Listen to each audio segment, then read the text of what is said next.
একসাথে লক্ষ লক্ষ আওয়ামী লীগ রাজপথে নামে এবং ডোনাল্ড ট্রাম্প তাদেরকে আদেশ দেওয়ার পরে কিন্তু শেখ হাসিনার কপাল খুলে দেখে তারা কি তাণ্ডব চালাচ্ছে। Yunus is a great personality and my friend also. Doctor Yunus সরকারের কোনো অধিকার নেই আওয়ামী লীগ কেন কোনো রাজনৈতিক দলকে নিষিদ্ধ করার। তিনি আরো বলেন, শেখ হাসিনার নেতৃত্বে আওয়ামী লীগের উপযুক্ত জবাব দেবে। শাহবাগের এই এলাকাতে, এই সমস্ত এলাকাতে মিছিল মিটিং করা যাবে না। সেখানে সরকারের পৃষ্ঠপোষকতায় সরকারের দল এনসিপির লোকেরা ওখানে মিছিল মিটিং করে কিভাবে? তো আমরা কিন্তু না করলে কে ভাই? কিন্তু গত এক সপ্তাহে প্রায় সারা বাংলাদেশে অসংখ্য বিক্ষোভ মিছিলের মাধ্যমে আওয়ামী লীগ জানান দিচ্ছে যে তারা খুব দ্রুত রাজপথ দখলে নেওয়ার প্রস্তুতি নিচ্ছে। আওয়ামী লীগ এত বড় একটা রাজনৈতিক দল, হঠাৎ করেই রাজনীতি 360 ডিগ্রি ঘুরে গেছে।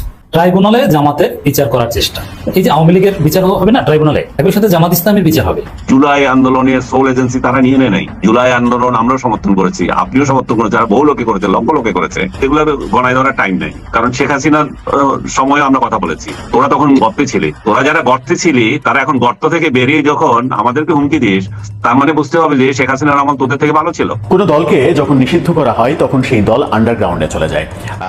সম্মানিত দর্শক, আওয়ামী লীগকে নিষিদ্ধ করে এবার কঠিনভাবে ফেসে গেলেন ডক্টর মোহাম্মদ ইউনূস। ইতিমধ্যে কিন্তু ডক্টর ইউনূসকে কঠিন হুঁশিয়ারি বার্তা দিয়েছেন ডোনাল্ড ট্রাম্প। ডোনাল্ড ট্রাম্প স্পষ্টভাবে বলে দিয়েছেন কোনো রাজনৈতিক দলকে নিষিদ্ধ করা যাবে না এবং আওয়ামী লীগেরকে আবারও তার নিবন্ধন ফিরিয়ে দেওয়ার জন্য। দর্শক, সাবেক প্রধানমন্ত্রী শেখ হাসিনার পক্ষ হয়ে ডোনাল্ড ট্রাম্প এবার কঠিন বার্তা দিলেন বাংলাদেশের অন্তর্বর্তী সরকার প্রধান উপদেষ্টা ডক্টর মোহাম্মদ ইউনূসকে। দর্শক, এই ভিডিওতে আপনারা দেখলে রীতিমতো অবাক হয়ে যাবেন যে আওয়ামী লীগের পক্ষে এবার ডোনাল্ড ট্রাম্প যেভাবে উঠে পড়ে লেগেছেন, ডক্টর ইউনূস কিন্তু কোনোভাবেই আর রক্ষা পাচ্ছে না। দর্শক, কি হতে যাচ্ছে বাংলাদেশে এবং ডোনাল্ড ট্রাম্প কি বলেছেন আওয়ামী লীগকে নিয়ে বিস্তারিত রয়েছে আজকের এই ভিডিওতে। তাই ভিডিওটি শুরু থেকে শেষ পর্যন্ত দেখবেন। চ্যানেলে নতুন হয়ে থাকলে সাবস্ক্রাইব করে রাখবেন, পরবর্তী ভিডিওর জন্য লাইক করে দেখতে থাকুন সম্পূর্ণ ভিডিওটি। তখন সেই দল আন্ডারগ্রাউন্ডে চলে যায়, সেই দল আরো বেশি হিংস্র হয়ে যায়, সেই দলের কর্মীরা আরো বেশি হিংস্রতামূলক কর্মকাণ্ডে লিপ্ত হয়ে যায়। সেখানেই ভয় যে বাংলাদেশের আইন শৃঙ্খলা পরিস্থিতি, সেই পরিস্থিতির অবনতি ঘটবে কিনা। প্রসঙ্গত খুব সহজেই আপনারা বুঝতে পারছেন যে আওয়ামী লীগের কার্যক্রম নিষিদ্ধ করা হয়েছে, এ ব্যাপারে প্রজ্ঞাপনও জারি করে দেয়া হয়েছে। আওয়ামী লীগের কার্যক্রম যখন নিষিদ্ধ করা হলো তখন আওয়ামী লীগ সহিংস হয়ে উঠলে বাংলাদেশের আইন শৃঙ্খলা পরিস্থিতির মানে ভয়াবহ রকমের অবনতি ঘটতে পারে এমন আশঙ্কা বিশ্লেষকরা করছেন। বিশ্লেষকরা যখন এমন আশঙ্কা করছেন তখন আমরা গতকালকে রাতে একটা খবর গণমাধ্যমে আসতে দেখেছি। দৈনিক কাল বেলা সহ বিভিন্ন গণমাধ্যম এই খবরটি নিশ্চিত করেছে এবং আওয়ামী লীগকে কার্যক্রম নিষিদ্ধ, এক ধরনের নিষেধাজ্ঞা দেওয়ার পরে আওয়ামী লীগ যে অনেক বেশি হিংস্র হয়ে উঠতে পারে তার প্রথম নজিরটা আমরা দেখলাম কুমিল্লার মুরাদনগরে, যেটা কিনা উপদেষ্টা আসিফ মাহমুদ সজীব ভুঁইয়ার এলাকা। আসিফ মাহমুদ সজীব ভুঁইয়ার এলাকা মুরাদনগর, সেখানে একটি ঘটনা ঘটেছে। আওয়ামী লীগ পালিয়েছে বলায় বিএনপির 4 কর্মীকে কুপিয়ে জখম করেছে আওয়ামী সমর্থকরা। আপনারা ফটোকার্ডটা দেখে নিতে পারেন। দৈনিক কালবেলা এই খবরটি নিশ্চিত করছে এবং তারা বলছে যে আওয়ামী লীগ পালিয়েছে এই কথা বলার কারণে বিএনপির 4 জনকে জখম করা হয়েছে, যার মধ্যে একজন এভারকেয়ার হাসপাতালে আইসিইউতে আছে, তার একটা চোখও তুলে ফেলা হয়েছে। যে আশঙ্কাটা করা হচ্ছিল সেই আশঙ্কার দিকেই কি যাচ্ছে দেশ? যে কোনো দলকে নিষিদ্ধ করলে কিংবা দলের কর্মকাণ্ডর উপরে নিষেধাজ্ঞা জারি করলে দলের কর্মীরা অনেক বেশি হিংস্র হয়ে যেতে পারে, অনেক বেশি সন্ত্রাসী কার্যক্রমের দিকে ঝুঁকে পড়তে পারে, এই আশঙ্কা সব সময়ই থাকে। আওয়ামী লীগ সেই পথেই হাঁটতে চলেছে, তাহলে বাংলাদেশের জন্য সেটা ভয়াবহ বিপদ। সরকারও এই ব্যাপারগুলো কিভাবে মোকাবেলা করবে সেটাও একটা বড় ব্যাপার হয়ে দাঁড়াবে আদতে।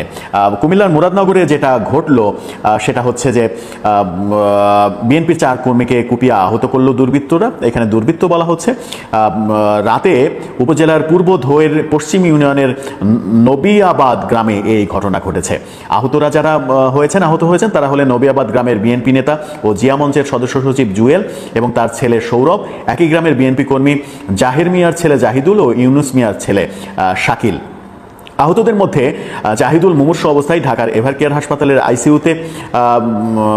আইসিইউতে রয়েছেন, বাকিরা কুমিল্লা মেডিকেল কলেজ হাসপাতালে চিকিৎসাধীন। আওয়ামী লীগ এই দেশের সাধারণ খেটে খাওয়া মানুষের দল, এই দল অবশ্যই ব্যাক করবো। এই আওয়ামী লীগটাকে বাঁচানোর জন্য প্রয়োজনে আরেকবার যুদ্ধ করুন। এই দেশে শেখ মুজিবের কথা এই দেশের মানুষ একবার যুদ্ধ করছে, শেখ হাসিনার কথা আরেকটা যুদ্ধ করুন। জয় বাংলা, জয় বঙ্গবন্ধু। এই সরকার 500 বছর চেষ্টা করলো আওয়ামী লীগের একটা ফসল লড়াইতে পারবো না। কারণ আওয়ামী লীগ এই দেশের কোটি কোটি মানুষের দল, আওয়ামী লীগ এই দেশের খেটে খাওয়া সাধারণ মানুষের দল। আর এই সরকারের কোনো ম্যান্ডেট নাই যে আওয়ামী লীগকে নিষিদ্ধ করব। আপনার এই যে সরকার আছে, এই সরকার হচ্ছে একটা আপনার কচুরিপানা, একটা বড় জোয়ার আইছে আবার আরেকটা বড় জোয়ারে যাইব গিয়া। এই সরকার সাধারণ জনগণের সরকার না, এই সরকার হচ্ছে রাক্ষস একটা পিপাসু সরকার। এই সরকার হচ্ছে বাংলাদেশের সর্বকালের সর্বনিকৃষ্ট একটা সরকার, যে সরকারের মূল্য বিন্দু মাত্র কোনো জনগণের সমর্থন নাই। এই সরকার মানুষের ছাপা একচেটিয়া রাজত্ব করে যায়। এটা সর্বকালের সর্বনিকৃষ্ট সরকার, বাংলাদেশের সর্বনিকৃষ্ট সরকারের এই সরকার সাধারণ কোনো জনগণের ভোটে নির্বাচিত সরকার না। এই সরকার আমাদের পছন্দ না। বাংলাদেশ আওয়ামী লীগ এই দেশের সাধারণ মানুষের জন্য A to Z সব করছে। আপনার একটা মানুষও মানে বুকে হাত দিয়ে বলতে পারবে না যে আওয়ামী লীগের কোনো না কোনো রিলিফ থেকে সে বঞ্চিত হয়েছে। কিন্তু আওয়ামী লীগ যাওয়ার পরে এই দেশের মানুষ বুঝছে যে তারা কত বড় কিছু হারাইছে। আপনার শেখ হাসিনা প্লাস আওয়ামী লীগ যে সাধারণ জনগণের সরকার, এটা আমরা 5 তারিখে আবারও বুঝছি। আওয়ামী লীগ এই দেশ থেকে জীবনও বিলীন হয়ে যাবে না, কারণ যতদিন পর্যন্ত এই দেশে সাধারণ খেটে খাওয়া মানুষ আছে, ততদিন পর্যন্ত এই দেশে কৃষক শ্রমিক আছে, ততদিন পর্যন্ত আওয়ামী লীগের অস্তিত্ব থাকবো। কারণ আওয়ামী লীগ সবসময় বাংলাদেশের নিরীহ মানুষের দল। 5 তারিখের পরে আবারও নতুন করে প্রমাণ হয়েছে যে আওয়ামী লীগ মানে ফিসলে গেলে আওয়ামী লীগ মাইনাস হলেই বাংলাদেশ মাইনাস হয়ে যায়, আর সবকিছুতে বিলুপ্ত হয়, আর উন্নয়নের থেকে বঞ্চিত হইতে হয় সাধারণ জনগণের। আপনার আওয়ামী লীগ এই বাংলাদেশের মানুষের জন্য মানে এমন কি আছে যেটা করে নেয়। আপনার এই দেশটার যে এই আধুনিকতার যে ছোঁয়া লাগাইছে, এটা শুধু আওয়ামী লীগের দ্বারাই সম্ভব।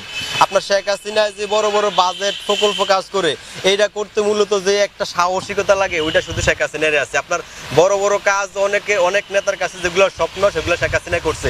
এই দেশে কেউ চিন্তাও করে না যে মেট্রো রেল হইব, এই দেশে কেউ চিন্তাও করে না পদ্মা ব্রিজ হইব, কিন্তু শেখ হাসিনার মতো ব্যক্তি এটা করে দেওয়া হয়েছে। আওয়ামী লীগ এই দেশের সাধারণ খেটে খাওয়া মানুষের দল, এই দল অবশ্যই ব্যাক করবো। কারণ এই দেশে যতদিন পর্যন্ত নিরীহ খেটে খাওয়া মানুষ আছে, ততদিন আওয়ামী লীগ থাকবো, আওয়ামী লীগের অস্তিত্ব থাকবো। আমরা প্রয়োজনে আওয়ামী লীগের হাল ধরুন, আমরা আওয়ামী লীগকে বাঁচায় রাখুন। কারণ ভাই আওয়ামী লীগ এই বাংলাদেশের তৃণমূল আর সাধারণ মানুষের দল। আমরা বারবার আওয়ামী লীগ সরকার বিলীন হইলে আমরা আমাদের অস্তিত্ব সংকটে পড়ে। আপনার এই আওয়ামী লীগ সরকারই দেখছি আমাদের বাংলাদেশের অস্তিত্বের প্রশ্নে, বাংলাদেশের মানচিত্রের প্রশ্নে, এই দেশের মানুষের প্রশ্নে মানে দেশের সর্বোচ্চ ভালোবাসা দিচ্ছে, দেশের জন্য সর্বোচ্চ ত্যাগ করছে। আর এই দেশে আওয়ামী লীগ ছাড়া যত দলই রাষ্ট্র ক্ষমতা আছে, সব দল প্রয়োজনে দেশটারে বিক্রি পর্যন্ত করার চেষ্টা করছে। তাইলে এই দেশে অবশ্যই আওয়ামী লীগ বেটার, আর আওয়ামী লীগই সাধারণ মানুষের দল।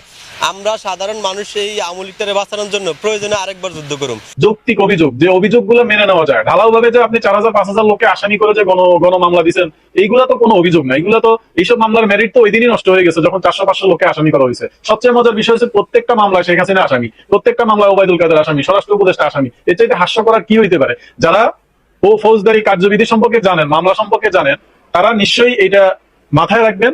এটা নিশ্চয়ই তারা জানেন যে প্রত্যেকটা মামলার কিছু সুনির্দিষ্ট মেরিট থাকতে হয়। সেই মামলা কোর্টে টিকবে কি টিকবে না, একটা হচ্ছে আপনি রাজনৈতিক বিবেচনায় এই মামলাকে টেনে নিয়ে গেলেন, সেটা একরকম বিষয়, আদালতের উপরে হস্তক্ষেপ করে। কিন্তু আইনগতভাবে এইসব মামলা, একটা মামলাও কোর্টে টিকার মতো মামলা না।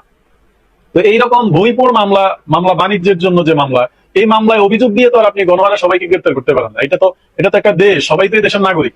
এখন যারা অপরাধী, যাদের বিরুদ্ধে সুনির্দিষ্ট অভিযোগ আছে, যাদের বিরুদ্ধে অভিযোগের সপক্ষে তথ্য প্রমাণ আছে, সিসি ক্যামেরার ফুটেজ আছে, তাদের বিরুদ্ধে আপনারা ব্যবস্থা নিতে পারেন। কিন্তু গণহারে আপনি আওয়ামী লীগের মিছিল আটকে রাখার তো আপনার ক্ষমতা নেই, এবং এটা স্বরাষ্ট্র উপদেষ্টা পারবেনও না। আপনারা শিওর থাকেন, উনি যত বেশি বাধা দিবে, আওয়ামী লীগের দেখেন হাজার হাজার নেতা কর্মী কিন্তু বর্তমানে জেলে, তারপরেও কি আওয়ামী লীগকে ঢেকে রাখা যাচ্ছে? এই যে এত মব করা হইলো, জায়গায় জায়গায় যে মানুষকে কোপায়া মেরে ফেলা হইলো, মিছিল থেকে ধরে নিয়ে যে এইভাবে পিটাচ্ছে বিএনপির লোকজন, তারপরেও কি আওয়ামী লীগকে ঢেকে রাখা যাচ্ছে? এখন তো আওয়ামী লীগের নেতৃত্ব দেওয়ার কেউ নেই। নেতৃত্বহীন একটা আওয়ামী লীগ যদি এত শক্তিশালী হয়, তাহলে যখন নেতৃত্ব দেওয়ার মতো লোকেরা থাকবে, তখন এই আওয়ামী লীগকে ঠেকানোর মতো ক্ষমতা কি এদের আছে? অতএব এইটা নিশ্চিত করে বলা যাচ্ছে, আমরা যেটা প্রেডিকশন করছি, আওয়ামী লীগ রাজপথে তাদের শক্তির জানান দিচ্ছে, এবং এইটা দিনে দিনে বাড়তেই থাকবে, কোনোভাবেই এটা কমবে না। যত বেশি বাধা আসবে, তত বেশি আওয়ামী লীগ শক্তিশালী হবে। এবং যেহেতু দুঃসময় মোকাবেলা করার মতো অসংখ্য উদাহরণ এই আওয়ামী লীগের আছে, 21 বছর পরে প্রথমবার আওয়ামী লীগ রাষ্ট্র ক্ষমতায় আসছিল। 21 বছর যারা লড়াই সংগ্রাম করে গেছে, তাদের সমান লড়াই সংগ্রাম তো অন্য কোনো রাজনৈতিক দল করেনি। অতএব এই রাজনৈতিক দলকে ঠেকিয়ে রাখার মতো ক্ষমতা এই দেশের কারো নাই। এরা দিনে দিনে দেখবেন যে এদের রাজপথে এদের অংশগ্রহণ আরো বাড়তেছে, দিনে দিনে দেখবেন যে মিছিল আরো বড় থেকে আরো বড় হচ্ছে। একটা সময় দেখবেন যে পুরো রাজপথ আওয়ামী লীগ দখল করে নিচ্ছে। এইটা না পারবে প্রশাসন ঠেকাইতে, না পারবে এই ইন্টারিম সরকারের উপদেষ্টা ঠেকাইতে। মিছিল মিছিলের মতোই চলতে থাকবে। আমাদের বক্তব্য সুস্পষ্ট, যদি আওয়ামী লীগকে মিছিল করতে দেওয়া না হয় তাহলে স্বরাষ্ট্র উপদেষ্টা এটা বলুক যে আওয়ামী লীগ নিষিদ্ধের প্রক্রিয়া কত দূর গেছে, তারা আওয়ামী লীগ নিষিদ্ধ করতে পারতেছে কিনা। যদি তারা আওয়ামী লীগ নিষিদ্ধ করে তাহলেই শুধুমাত্র আওয়ামী লীগের ব্যানারে আওয়ামী লীগ মিছিল করতে পারবে না, এই কথা একজন স্বরাষ্ট্র উপদেষ্টা বলতে পারে। কিন্তু একটা বৈধ রাজনৈতিক দল তাদের নাগরিক অধিকার, তাদের রাষ্ট্রীয় অধিকার যেটা, রাজনৈতিক অধিকার যেটা, সেটা থেকে তাদেরকে আটকিয়ে রাখার মতো ক্ষমতা স্বরাষ্ট্র উপদেষ্টাকে কে দিছে? সুতরাং রাজনৈতিক যে কৌশল, সেই কৌশলে আওয়ামী লীগ অনেক দূর এগিয়ে গেছে এবং খুব দ্রুতই আওয়ামী লীগের পূর্ণাঙ্গ শক্তি দেখাবে। ডে বাই ডে দেখবেন যে আওয়ামী লীগের এই মিছিলগুলো আরো বড় হবে, আওয়ামী লীগের শক্তি আরো বাড়বে।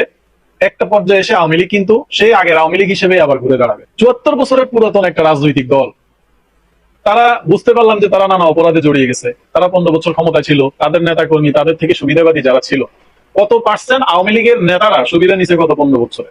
সুবিধাবাদী যারা ছিল তারাই তো এখন আমলা, সুবিধাবাদী যারাই ছিল তারাই তো এখন পুলিশ অফিসার। বিগত সরকার 15 বছর আওয়ামী লীগ সরকারকে কারা চালাইছে? এই আমলারা চালাইছে, এই প্রশাসন চালাইছে, পুলিশ চালাইছে। তো সেই পুলিশও পুলিশের জায়গায় আছে, সে আমলারাও আমলাদের জায়গায় আছে, তাদের চেয়ারগুলো চেয়ারের জায়গায় আছে। তাহলে পরিবর্তন তো কিছু হয় নাই, তা আওয়ামী লীগকে কেন দোষারোপ করবেন আপনারা? আপনাদের উচিত ছিল, যদি আওয়ামী লীগের এই যে ফ্যাসিস্টের সহযোগী বলে একটা শ্রেণীকে আপনারা দাবায় রাখেন, কাদেরকে দাবায় রাখেন? যারা আপনাদেরকে সুযোগ সুবিধা দেয় না। এই যে যারা ছাত্র সমন্বয়ক, তারা এই যে বিভিন্ন জায়গায় মিছিল মিটিং করতেছে, অনুদান দিচ্ছে, ত্রাণ দিচ্ছে, এই টাকাগুলো কারা দিচ্ছে? এই টাকাগুলো কিন্তু এই আওয়ামী লীগ থেকে সুবিধাভোগী যারা ছিল, যারা সবসময় সরকারবাদী দল, যারা সবসময় সরকারি দল করে, এইরকম লোকজনই কিন্তু এই সুবিধাগুলো দিচ্ছে। বিমানবন্দরের ওই পাশে একটা প্রোগ্রামে সার্জিস আলমকে ঈদের আগে ত্রাণ বিতরণ করতে দেখা গেছে, 1000 লোককে সে ত্রাণ বিতরণ করছে। সেখানে একটা অভিযোগ আসছে, একজন সমন্বয়কদের একজন, সে পরে জানতে পারে যে সার্জিস ওই লোক থেকে টাকা নিয়ে। সম্মানিত দর্শক, আশা করি সকলে পুরো ভিডিওটি দেখলেন। এই ভিডিও সম্পর্কে অবশ্যই আপনাদের মূল্যবান মতামত ভিডিওর কমেন্ট বক্সে লিখে জানাবেন। দর্শক, ইতিমধ্যে কিন্তু আপনারা ভিডিওতে দেখতে পেরেছেন, বর্তমানে বাংলাদেশ থেকে কিন্তু নিষিদ্ধ হয়েছে আওয়ামী লীগ। আওয়ামী লীগকে নিষিদ্ধ করে যেন বিপদ ডেকে এনেছেন ডক্টর ইউনূস। এবার ডক্টর ইউনূসকে যে বার্তা দিয়েছেন ডোনাল্ড ট্রাম্প, ইতিমধ্যে এই ভিডিওর মাধ্যমে আপনারা দেখেছেন যে ডোনাল্ড ট্রাম্প আবারও বলেছেন সাবেক প্রধানমন্ত্রী শেখ হাসিনাকে তার নিবন্ধন ফিরিয়ে দেওয়ার জন্য, এবং আবারও তাকে বাংলাদেশে নির্বাচন এবং রাজনীতি করার জন্য পারমিশন দিয়ে দেওয়ার জন্য। দর্শক, হঠাৎ করে ডোনাল্ড ট্রাম্প কী কারণে ডক্টর ইউনূসকে হুঁশিয়ারি বার্তা দিয়েছেন এবং আওয়ামী লীগের পক্ষ নিয়েছেন, ইতিমধ্যে এই ভিডিওর মাধ্যমে কিন্তু আপনারা দেখতে পেরেছেন। দর্শক, তাহলে কি ডক্টর ইউনূস আবারও আওয়ামী লীগের নিবন্ধন ফিরিয়ে দিবেন? সাবেক প্রধানমন্ত্রী শেখ হাসিনাকে নির্বাচন করার পারমিশন দিবেন কিনা? অবশ্যই আপনারা ভিডিওর কমেন্ট বক্সে লিখে জানাবেন। এই ধরনের ভিডিওগুলো সবার আগে পেতে অবশ্যই চ্যানেলটিকে সাবস্ক্রাইব করে পাশে থাকা বেল বাটনটি অন করে রাখবেন পরবর্তী ভিডিওগুলো সবার আগে পাওয়ার জন্য। আজকের মতো ভিডিওটা এখানে শেষ করলাম। দেখা হচ্ছে পরবর্তী ভিডিওতে। ভালো থাকবেন, সুস্থ থাকবেন।